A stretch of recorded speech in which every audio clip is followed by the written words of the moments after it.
ព្រះភគវន្ត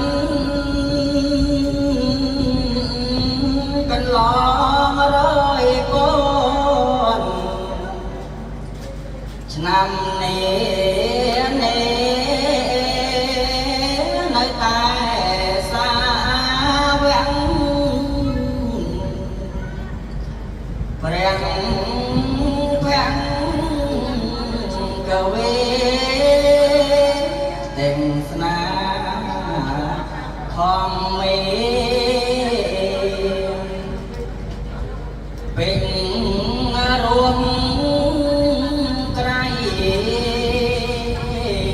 នេះគឺសាវាំងអង្គឯណាគឺព្រះកាន់រណាទាំងថ្មីបញ្ចំអេវ៉ាន់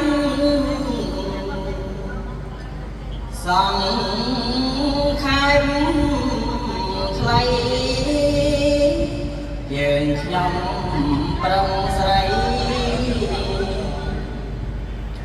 ស្ដាយណាស់ណាមិនតន់អង្គចិត្តនឹងសាច់ធនឹកទូលំលមិនហ៊ាន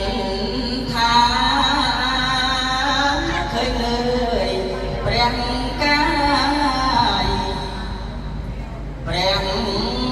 កាន់រណាសូមសា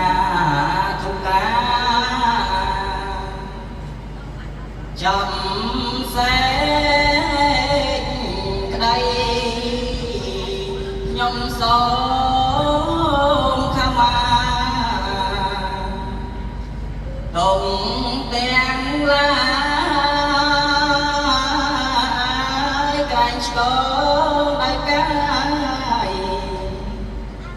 ឬវាចាក្រែងមានក្រក្រៀត